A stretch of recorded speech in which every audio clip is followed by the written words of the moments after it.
say, great to be with you. I'm the foreign editor of the Australian newspaper. I've been a journalist for a little over 40 years, and I've been foreign editor for a long, long time. So my day job is foreign affairs, good fun stuff, China, the Communist Party, Donald Trump, North Korea, nuclear missiles, all that.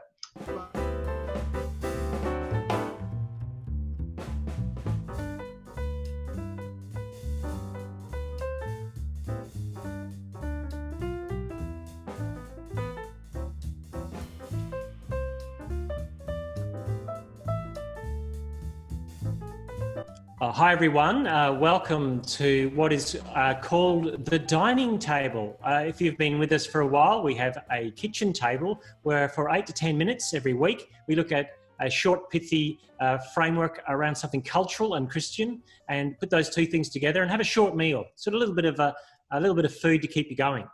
But every now and then we want to do something a little better. We want to put out the good silver, put out the nice crystal and have a dining table experience and ask someone who's a well-known figure in the public square in Australia about their views on Christianity and culture and where the sparks are flying at the moment for Christianity and culture as they clash or perhaps inform each other. So today it's great to have Greg Sheridan with us, who's the foreign editor of the Australian newspaper, someone who I've been reading for some time and has some great books out as well, including a great book called God is Good for You, which you may recall from about a year ago. So first up, Greg, thanks for joining David, my other guest, who's going to go and get the hot soup when we need to bring it to the table.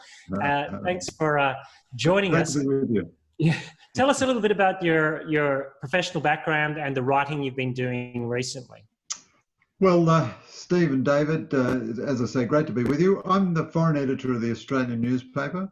I've been a journalist for a little over 40 years, 36 of them with the Australian. I was the Washington correspondent, the Beijing correspondent, and a couple of years in Canberra as the foreign affairs writer. But, and I've been foreign editor for a long, long time. So my day job is foreign affairs, good fun stuff, China, the Communist Party, Donald Trump, North Korea, nuclear missiles, all that.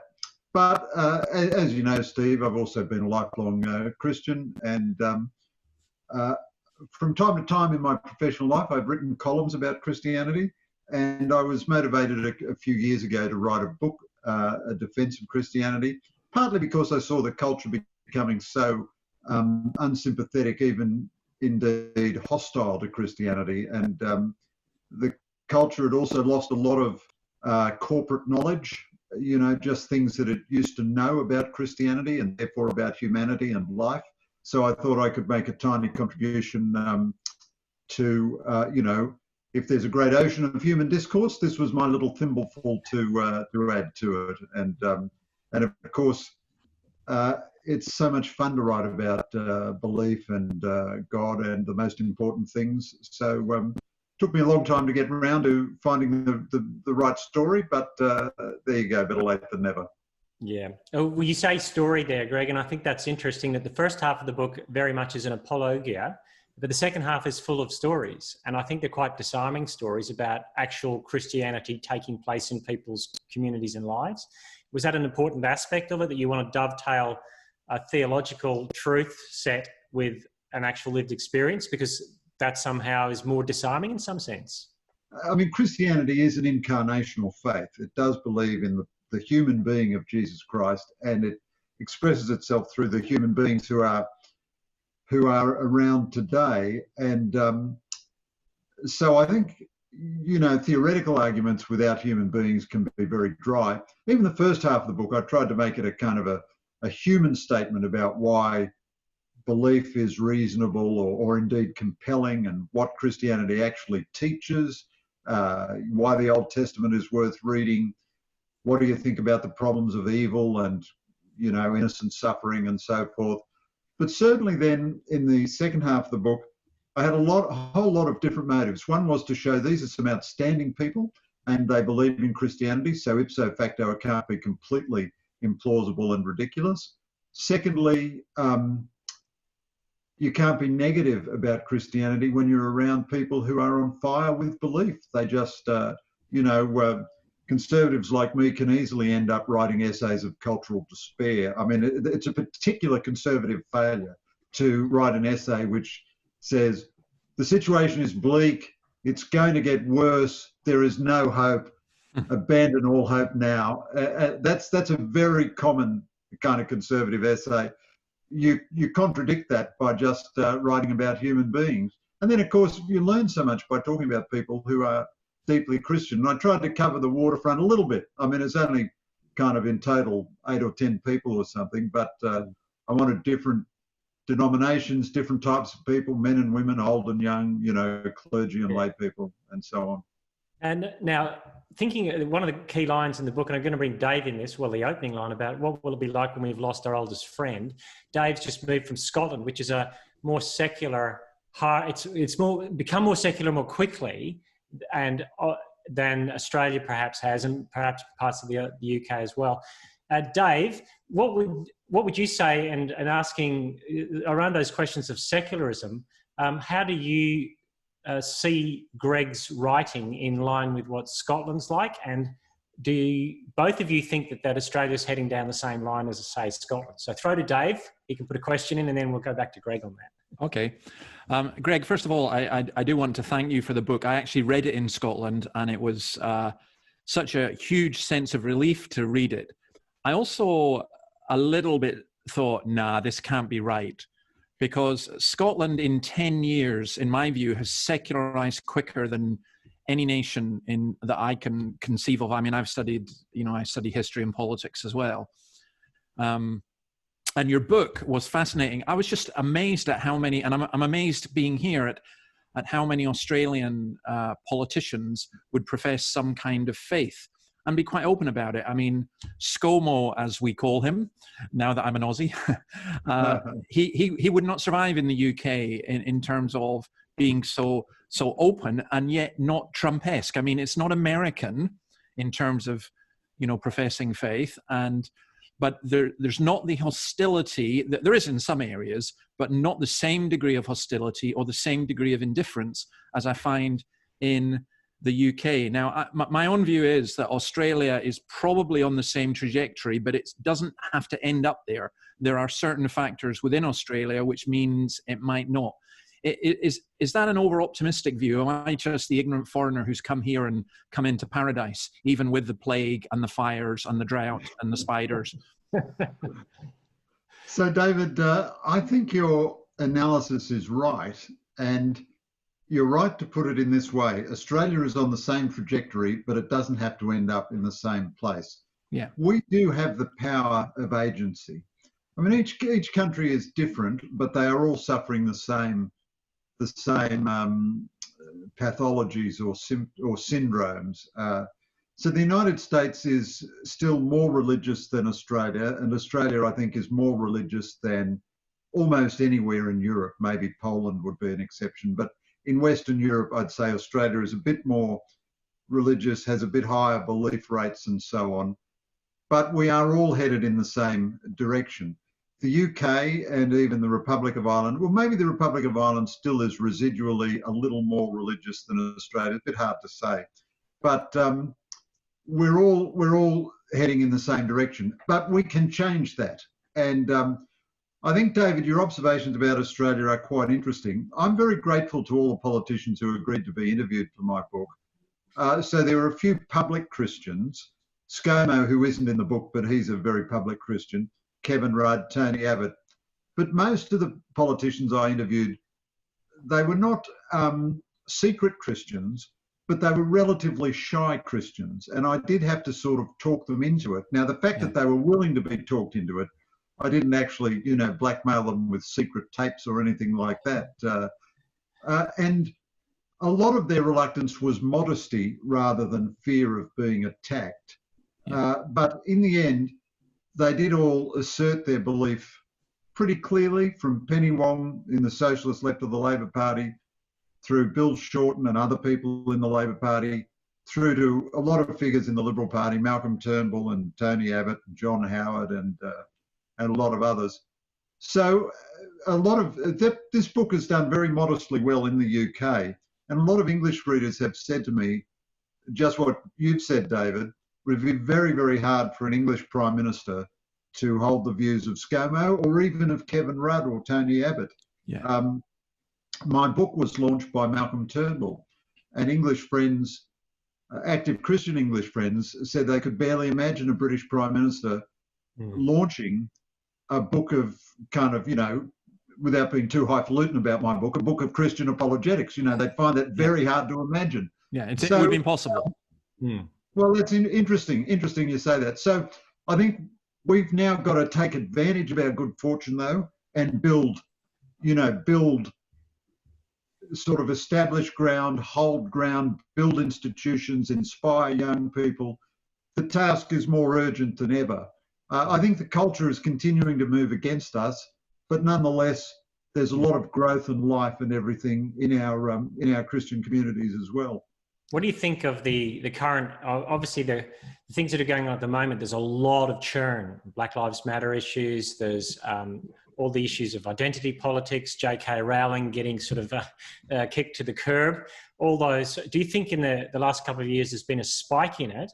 And is there a place, can there be a place again for public discourse where we're not just tweeting foul rants at each other at 20 paces? Because it feels like the public square where you can have public discourse has shrunk dramatically in the last 5 to 10 years. Well, look, I agree with that, Steve. So it is a thesis of my book that liberalism is a creation of Christianity based really on the universalism of Christianity. There is neither Greek nor Jew, slave nor free, male nor female. You're all one in Christ Jesus. And the universalism of Christianity, that every human being has an immortal soul and a special, unique relationship with their Creator and therefore is endowed with special dignity, is what all of Western liberalism is really based on. Now, for a long time, liberalism could live off the moral capital of its old connection with Christianity, and it would just use the moral categories of Christianity and the assumptions. But I argue in my book that eventually, when enough generations are cut off from the roots of liberalism, the Christian roots of liberalism, liberalism itself goes mad. And I think that's what we're seeing now. Now, anybody who saw the film of George Floyd being killed would have been sickened and appalled by it. That's a shocking thing. But the reaction to it has included a great deal of violence, intolerance, and, in my view, a very misguided high-speed drive down the road of identity politics. Now, identity politics, I think, is anti-Christian and is anti-liberalism because it contradicts the core universalism of Christianity and of liberalism. It says that the thing which is the most trivial thing about a human being, their race, is actually the most important thing. It then says other characteristics, such as someone's sex, is determinant about their whole life and their whole outlook. And what you've got then is a kind of wild derivative ideology with Marxism and postmodernism and post-colonialism, anti-colonialism and so on, all coming together in an extremely intolerant public expression. So a decade or two ago, the left in culture was telling us we had to tolerate an objectionable, shocking, blasphemous work of art like Piss Christ, where the crucifix was, or a picture of Christ was immersed in urine, because we had to have free speech and artistic expression and all the rest of it. But now that very same movement has become so intolerant that an editor in the United States who tweeted the words "All Lives Matter" as a supplement to Black Lives Matter, not contradicting the proposition of Black Lives Matter, but as a supplement, he automatically loses his job. And J.K. Rowling, because she doesn't accept transgender ideology, is subject to a massive abusive Twitter campaign. The school which was going to name a building after her changes its mind, and so on. So the mood in the public square is febrile, neurotic, crazy, unstable, and incredibly intolerant. And that's very, very dangerous, because I think it will produce a politics of tribalism, which will be very hostile across the left and the right. The left and right thing, I mean, my nickname at university was Red Robo, so that probably indicates where my politics were. I'm very confused about the left and right at the moment, because it seems to me that left and right, as I knew it when I was at university, which was basically economic socialism and a kind of liberalism versus a more capitalist and so on, that left and right has now, we followed the American pattern, and it's become about progressive or regressive or social issues. I'm just wondering if you think that that's true. And then as regards Australia, one of the things I think may be very different here is that Australia is also, to some degree, an Asian country as well as a European one and an indigenous one as well. And that the number of Chinese who are becoming Christians and the different outlook that brings, I wonder if that might not even be the salvation of Christianity in Australia. But there's two completely separate questions, so feel free to go with either or both of them. Well, they're two giant questions, David, and you must stop me from indulging the Fidel Castro element of my personality and going on for 8 or 9 hours in response. Yeah, that's Steve's job. But look, on the left-right thing, I think you're right. These terms are almost meaningless now, but people still use them and they still mean something. I myself don't believe that Christianity adjudicates definitively between centre-left and centre-right positions. I mean, if you have a Christian impulse to help the poor, and you want to help the poor by giving more social welfare, that seems to me perfectly reasonable. If, on the other hand, you think you'd help the poor more by cutting overall welfare, cutting taxes and deregulating the labour market so that a lot more people got jobs, and the best way to get out of poverty is to get a job, that also seems to me quite reasonable. I don't think Christians who hold either view should impugn the Christianity of the other. Yeah. But politics now does not operate at that reasonable level. Yeah. I think the left has become obsessed with cultural issues and an ideology of progressivism, which pivots around a profoundly defective and destructive view of the human person. Yeah. And that's extremely dangerous. But I don't exempt the right. A columnist I much love, Ross Douthat at the New York Times, has a lovely line. He says, if you didn't like the religious right, wait till you meet the post-religious right. Yeah. And if the left goes down this extremist line, what you'll get on the right will be a right wing of extreme nationalism and probably of racism, because without the saving grace of Christianity, the human inclination to a vicious groupthink, just a tribalism, me and my tribe, and the classifications of my tribe are often very arbitrary and very capricious. But if the left is telling you that race is everything, well then, particularly disadvantaged white people will say, well, if race is everything, well then I'm all about white pride. And I think that can become incredibly dangerous. So I think this transformation of politics into questions of clashing identities is incredibly destructive in Western society. But I do want to address your second question, because I think it's tremendously interesting. In the UK, the most religious city is London, and this is entirely a result of immigrant experience. Most of the Christian churches have been partly renewed by the influx of immigrants. I went to Nicky Gumbel's Holy Trinity Brompton Church, and it was the most multiracial experience in London that I saw in the whole of the UK. Yeah. And in Australia, the churches that I go to, whether Catholic or Pentecostal or evangelical, are typically full of Asian immigrants, not only Chinese, but Filipinos and Koreans and lots of others. Now, they come to Australia more religious and with a higher value on tradition than the host society. And many elements of Asian culture are very, very sympathetic to Christianity, such as the love of family, the stress on education, respect for parents and respect for elders.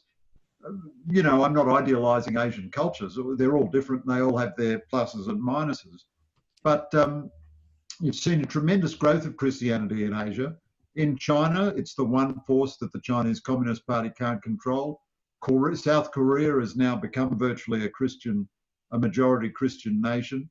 You've seen fabulous growth, and Christianity has great prestige right throughout Asia because of its educational achievements. You know, the Christian schools and hospitals and so forth in Hong Kong have enormous prestige and good name.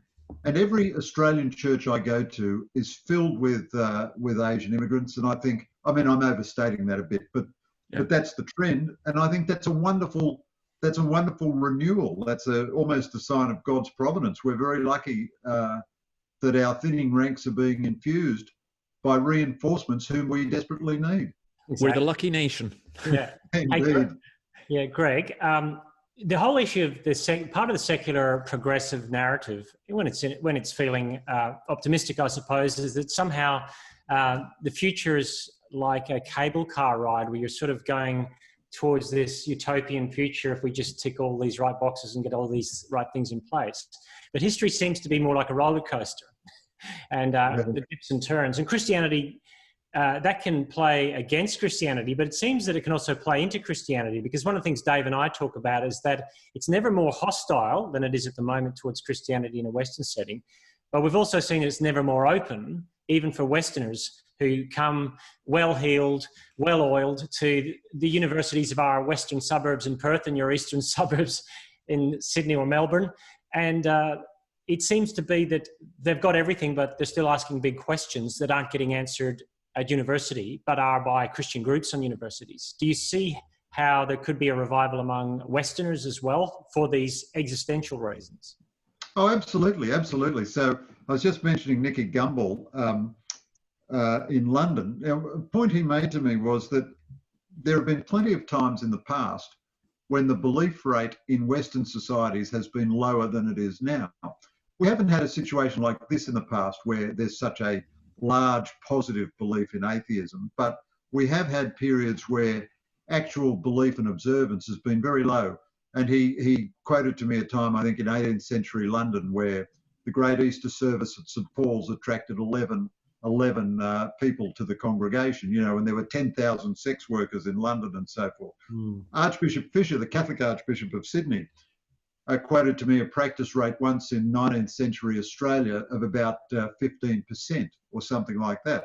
So Christianity is great on the rebound. And this is where we conservatives, I'm not saying you're a conservative, Steve, but conservatives like me should never succumb to these impulses of cultural despair, because, you know, it's not up to me or anybody else to foreclose the way that God finds his way into a human heart, or the way that a human being finds their way to God. And in a sense, every moment is a moment of great opportunity for Christians. I mean, Chinese Christians in China are putting up with a much more hostile public culture than we are, and they are on fire with growth. So I think the opportunity is there. And that's, again, in my book, I had a modest last chapter where I tried to suggest a few strategies going forward. And certainly, unbelief produces its own crisis. So if there is a crisis of belief, sustained unbelief, you then get a crisis of unbelief. Philip Larkin had that lovely line, what remains when disbelief is gone? By which he meant the moment that you abandon Christianity is okay because you're still actually living in your Christian mental environment. But over time, you no longer have disbelief. You no longer have active disbelief in Christianity. You just have nothing. And that does produce its own crisis. And we need to be there to help people when they get to that crisis. Yeah. I think Lifeline, was it John Brogden? I think, didn't he used to be one of the premiers somewhere? He's the chairman of Lifeline, said they had more calls on Easter Friday this year than any day ever before, because people had too much time to stop and think about what life was about because they were in lockdown. And that's sobering and sad, but also... Apparently the Google search for prayer, meaning and God is also at historic highs all through lockdown. Wow, that's interesting. Yeah. Steve, can I just add something in terms of your observation, Greg? If you take a country like Sweden, I mean, my interest was in European history and politics. Sweden had a state church up to the year 2000. It's generally regarded as being one of the most secular countries in the world. And yet, I think it was still 80% of people were baptized into the Swedish church. That may have been significantly nominal. There's no doubt at all that Sweden overall has been rejecting its Christian heritage, but it's as though the fruit on the tree has continued for a while. But now they're beginning to see, for example, the second most popular party in Sweden is the far right party, or they would deny being far right, but normally they would be perceived as that. There's been a reaction against the immigration as well. And suddenly Sweden doesn't look quite as tolerant and nice as everyone thought. But there's still many good things there. And I wonder about that. And I also wonder in terms of left and right, what you said earlier was spot on. I think the far left and the far right feed each other and need each other.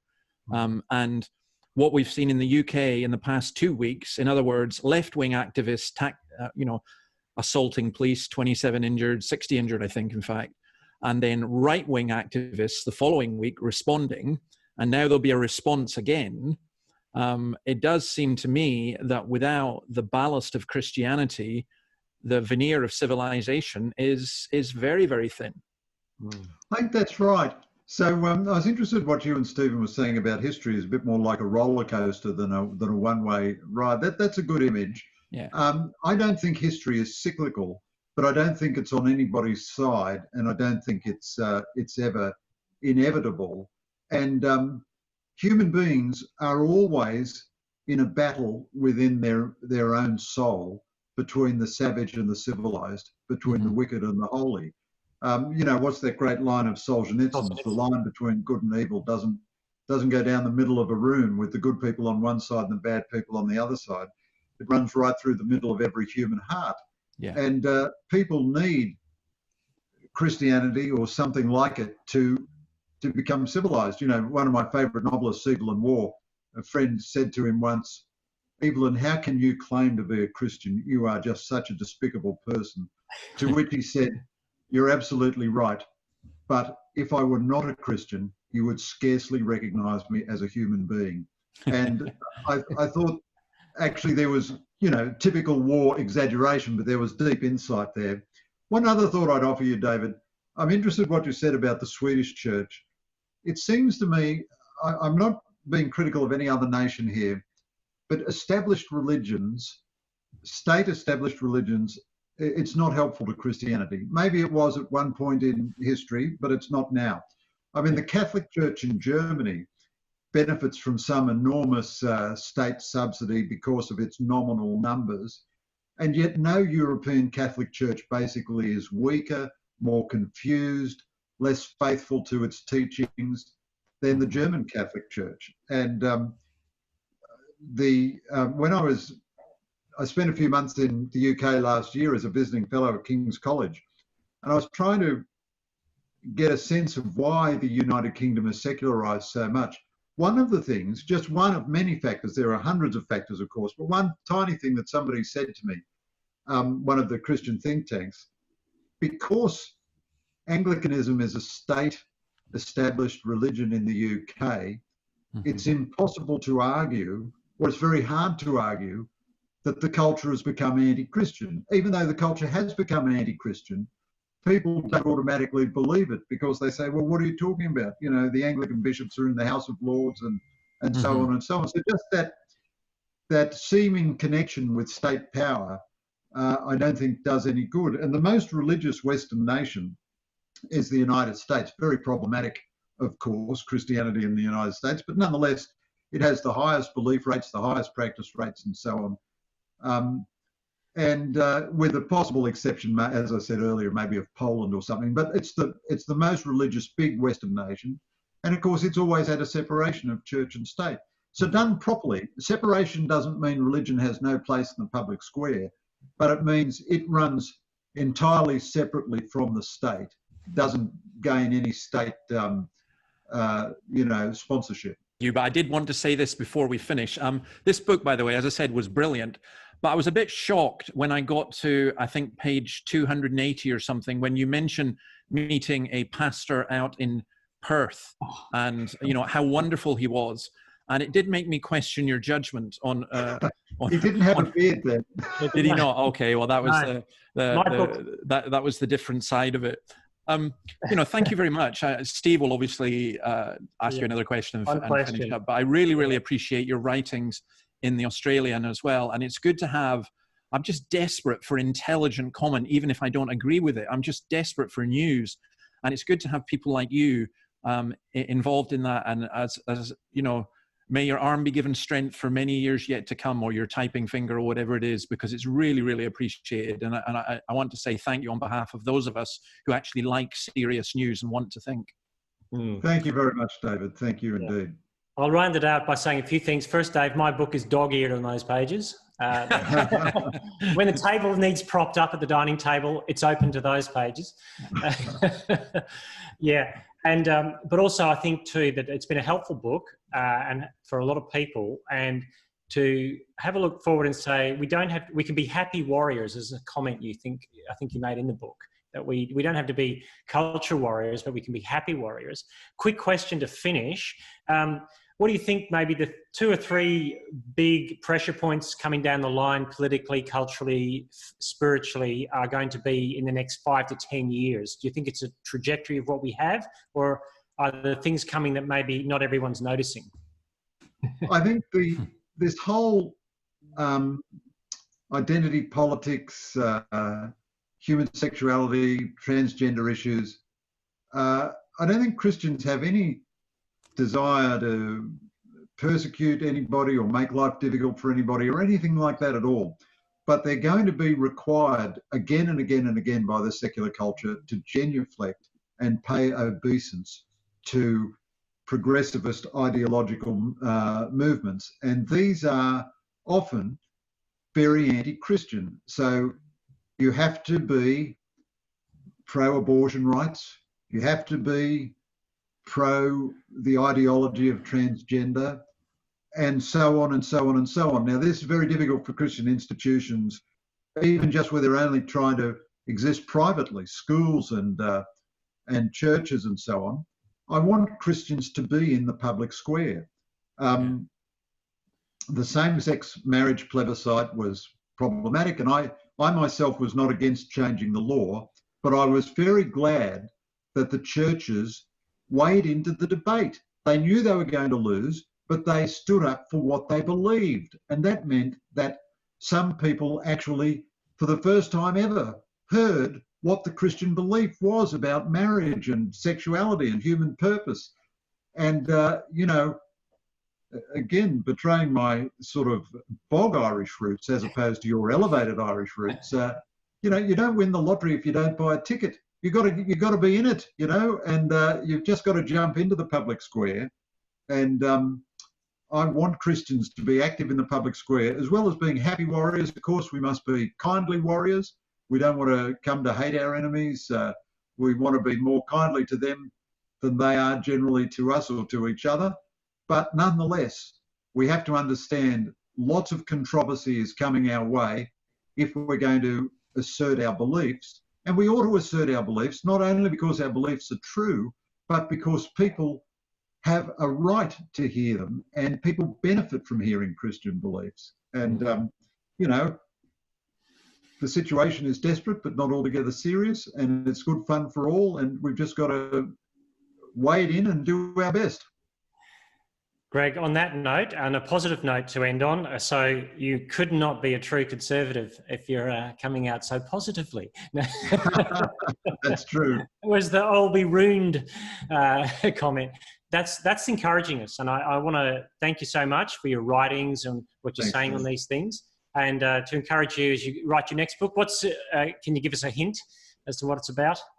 Yeah, to follow up to the last book, I probably won't say what the title is yet, but it's some other stuff that I want to say about Christianity and some other stuff that I've learned about Christianity, and so you know, here's hoping that I actually get it finished. That's the first. That's the first big milestone for any writer or for any journalist. But it's great fun. I mean, you wouldn't be dead for quids. Mind you, Steve, I know we've got to finish. Writing books, you've started now. It's very much like a heroin addiction. You keep saying you're going to stop, and you never do. It just keeps going. I know that. Thanks so much, Greg. We appreciate it. We'll talk to you again sometime, we hope. See you. Thank you very much. Greg. Great to talk to you guys. Bye.